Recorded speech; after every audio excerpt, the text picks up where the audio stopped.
Time for our monthly look at the state of the rural real estate market. How much is your farm worth? Let's ask an expert in the field, GM of real estate for PGG Wrightson, Peter Newbold. And Peter, it looks like sheep and beef is leading the charge. Good afternoon. Good afternoon, Jamie. Yeah, look, it is. It's been incredibly strong, and I just don't see that changing anytime soon. I think the interesting part of it is that what I call sort of heartland New Zealand, those areas like Southland, North Canterbury, King Country, all those good solid rural areas, that's where we're seeing a lot of activity taking place. And I think the other thing that's quite noticeable at the moment is we're seeing a lot of those larger size sales, that sort of 10, 15, 20 million, which we haven't seen for some years. So, everything's in a good space at the moment, a lot of activity, and there's a lot of interest. Why is dairy not stronger than sheep and beef? Because sheep and beef have got good returns at the moment, but dairying is better. Is this just proof that people are gun shy of all the environmental constraints around the dairy industry and getting into it?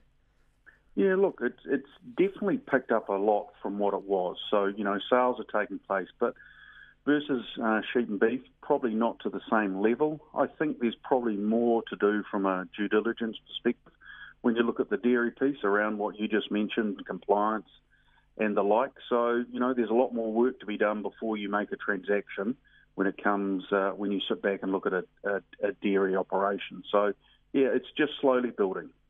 The other one that's pretty hot out there at the moment is horticulture. If you've got a spare couple of $1 million, you could probably buy yourself a hectare of kiwi fruit gold. Yeah, look, it's incredible when you think that, there's been, per canopy hectare, you're getting up to sort of 1.7 plus million. It's pretty incredible. We've just seen quite a few more properties come to the market and some of those larger ones. And also what we're seeing is quite a lot more development take place.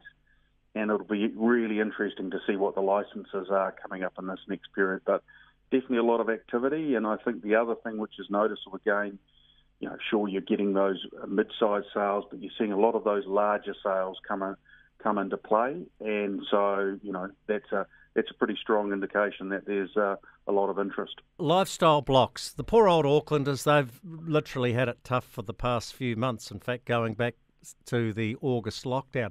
Is this encouraging them, driving more and more urban dwellers to seek lifestyle properties, a bit more space, perhaps get out of future lockdowns or restrictions?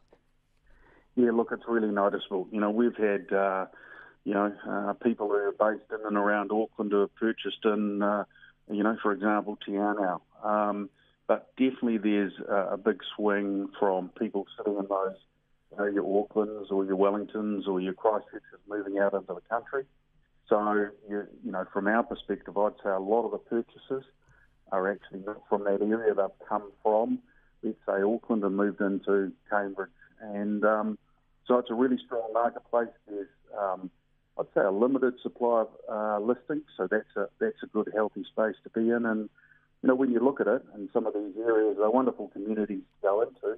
You've got space and you've got all those amenities that you have in a big city. So it's almost a no-brainer. Hey, can I just finish? Because you wear several hats at PGG Wrightson at the moment. You not only run the real estate division, you run the livestock division. Tomorrow we're going to be catching up with one of your more famous or infamous stock agents in the south, Barry Fox. He's going to be at the Temuka calf sale, and PGG Wrightson has a long association with the IHC calf and rural scheme, and tomorrow we are going to be selling a whole lot of calves to raise money for the IHC, which is wonderful, great for the farmers to donate them. But I know you guys at PGG Wrightson and Allflex is another really good example, and Volkswagen, great supporters of the cause. So well done, and thank you very much on behalf of the IHC. Yeah, look, Tony, it's a fantastic cause. We've been involved as a company for, 40 years. It goes to a good cause. Everyone in the company's behind it.